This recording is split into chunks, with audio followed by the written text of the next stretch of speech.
Denne video er udarbejdet ud fra den e-didaktiske overvejelsesmodel. Vi befinder os på Media College Aalborg Digital Medie, hvor vi arbejder med digital kommunikation. Jeg har valgt at kigge på et 3D-projekt, hvilket er nummer 2 i rækken af 3D-projekter.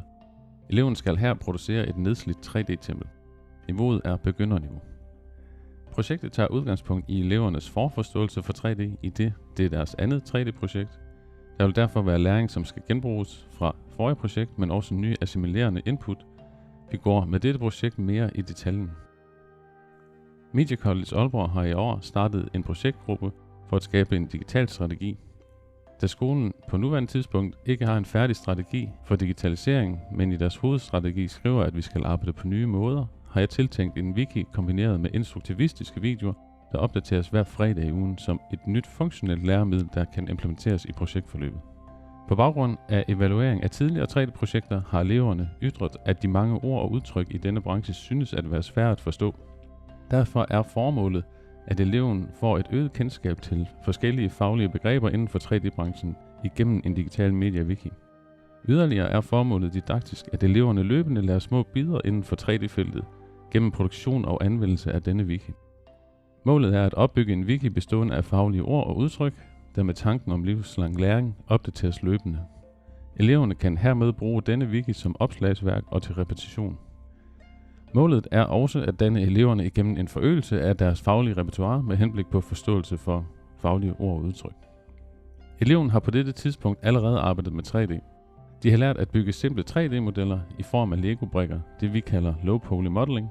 Det vil sige, at eleven allerede bør have et grundlæggende kendskab til faglige termer, værktøjer og teknikker i forbindelse med 3D-produktion.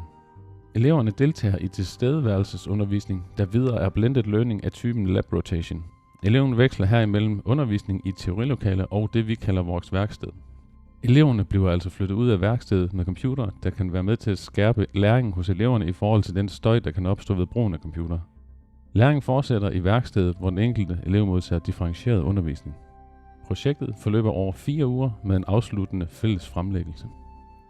Det tidligere projekt giver eleverne en forforståelse for 3D-produktion. Disse kendte og nye ord og udtryk, der indlæres, kan placeres i den hermeneutiske spiral. Eleven lærer flere og flere ord samt udtryk, hvilket kan ses som en fordybelse. Eleven bevæger sig ind i midten af spiralen, altså i dybden af faget. Når spiralen anskues som værende uendelig, kan dette relatere til livslang læring. Der læres altså flere og flere ord og udtryk, hvilket på længere sigt skaber en bred vifte. Ved at lave en wiki kan vi danne eleverne, så de har kendskab til nogle af de grundlæggende udtryk, der bliver brugt i erhvervslivet. Dermed øges elevernes faglige ordforråd. Specielt når eleverne skal indgå i kommunikative teams, kommer forståelsen for faglige begreber eleven til gode. Når jeg synes, det er spændende at mediere faglige udtryk og ord, er det for at anvende en wiki med tanken om at bruge den som et funktionelt kompenserende læremiddel. Altså, jeg har brug for lige nøjagtigt denne viden, forstået som en differentiering af både stærke og mindre stærke elever. Dette kunne yderligere forstærkes ved at anvende video som en del af denne wiki.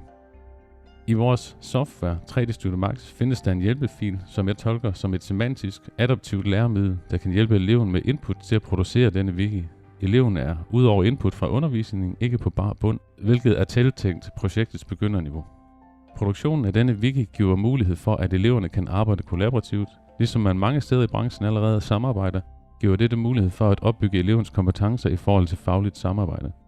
Eleven bliver eksempelvis stillet over for en cooperative learning øvelse, hvilket er en hermeneutisk socialkonstruktivistisk tilgang, hvor eleverne forklarer hinanden, hvad et givet fagligt ord eller udtryk betyder. Dette implementeres i wikien. Denne wiki praktiseres for at øge motivationen ved indlæring af ord og udtryk. Jeg ser, at elevens deltagelse kan være med til at øge motivation og ejerskab for denne wiki. Eleverne uploader data til wikien løbende, og underviseren arbejder med formativ evaluering, hvor den enkelte elevs input evalueres og bekræftes før det endelig kommer ind i wikien. Dette giver underviseren mulighed for at konfrontere den enkelte elev i forhold til forståelse af ord og udtryk og dermed faget. En sådan evaluering kan være med til at tydeliggøre, om elevens viden skal assimileres, eller om der er tale om akkommodation af viden. Evaluering faciliteres ligeledes dagligt ved en opsummering og diskussion. Hvad har I lært i dag? Eleven kører i henhold til den e-didaktiske overvejelsesmodel i et single eller dobbelt loop med henblik på at lære de enkelte faglige ord og udtryk.